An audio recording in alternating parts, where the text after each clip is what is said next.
I'm Jay. I own this 48DS Ruston Hornsby, works number 305306. Built in 1952. It went originally to a company called Ryan Somerville, who built wagons, hence the name Ryan. It then moved on to a clay mine, I believe, where it worked for a number of years, and then the site got bought by the coal board, and then it was sold off into preservation, which it went to Peak Rail.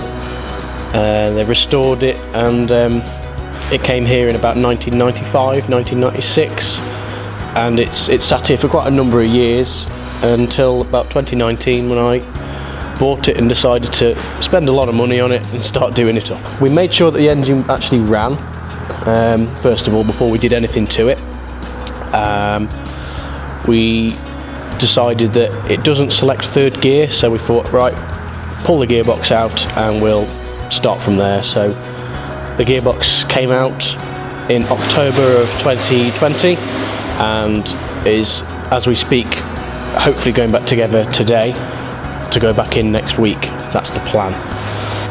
The next big thing is the engine, because it does run, but it needs a bit of TLC. The engine itself isn't original. The engine came out of a 19 RB dragline. It's identical in every way, except it's got a water pump and it's slightly faster, higher revving engine.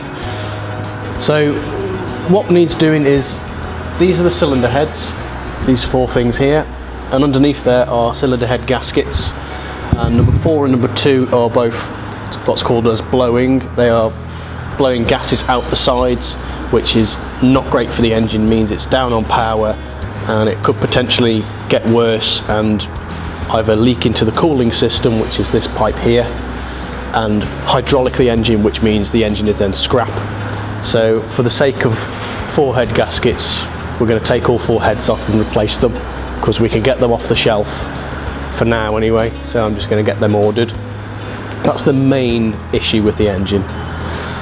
We're also going to redesign this cooling pipe work, because it was all a bit of a cobble. It was all put together in a rush so it worked.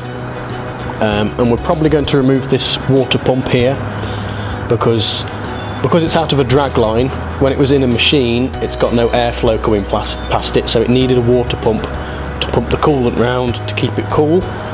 But because it's in a loco, it's going to have airflow moving, so it doesn't need the water pump, because originally it would have never had it.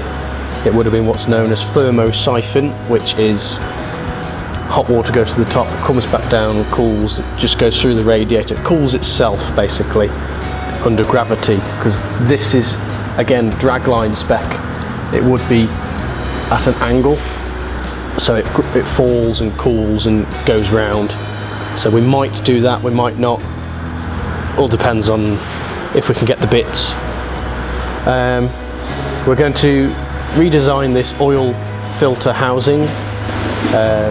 We're probably going to put a modern canister oil filter on it, because these paper elements, they don't really filter anything. They just stop bits of paint floating around in there. You know, you don't want bits of dirt or gravel or anything. So we're going to probably get a spin-on canister filter.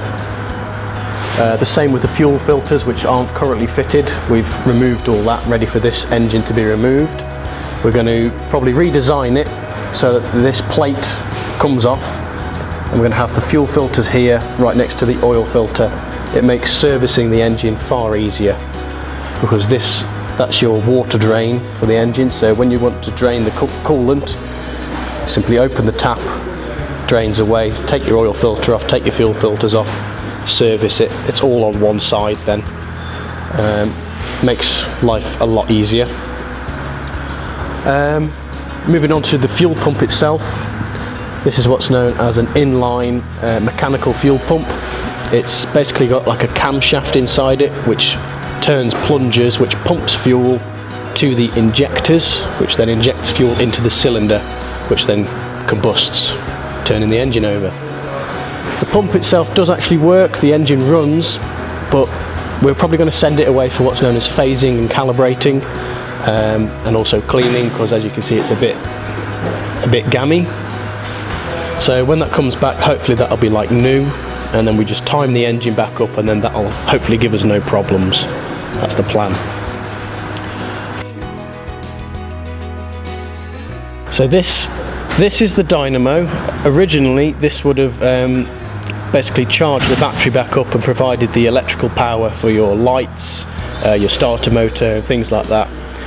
It's very dead, unfortunately. We've tested it and it's life expired. So we're going to replace this with a modern alternator, and that means we can get rid of the regulator box because we don't need that anymore.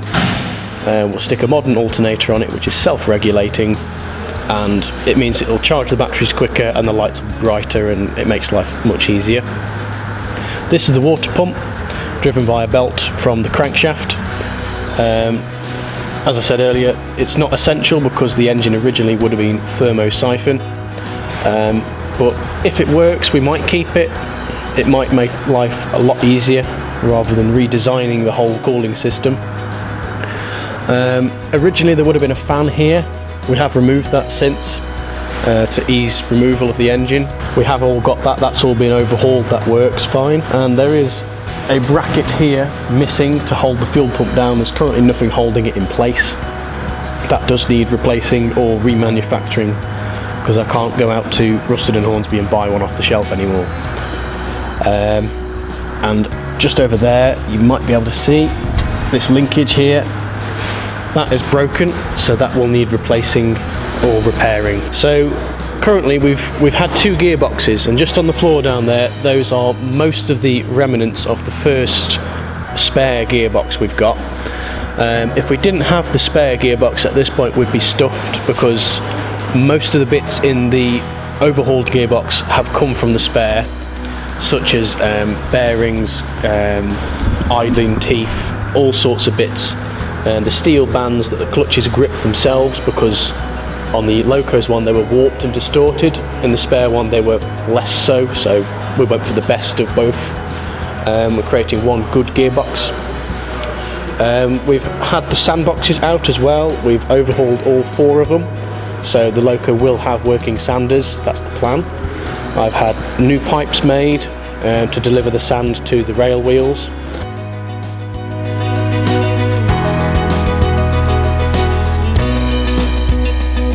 So this is one of the 4 sandboxes.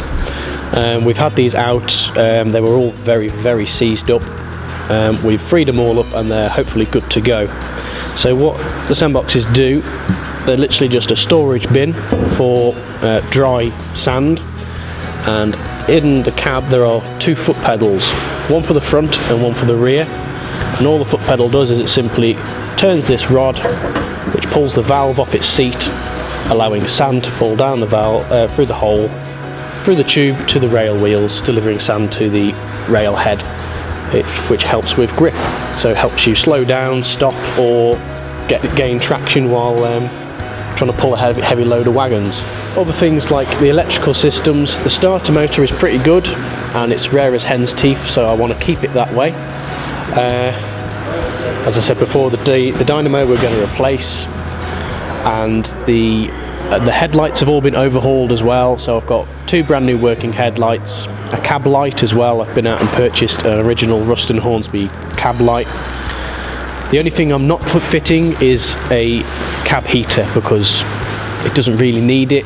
It was an optional extra when the Loco was built, but you can't find them, so I'm not going to bother.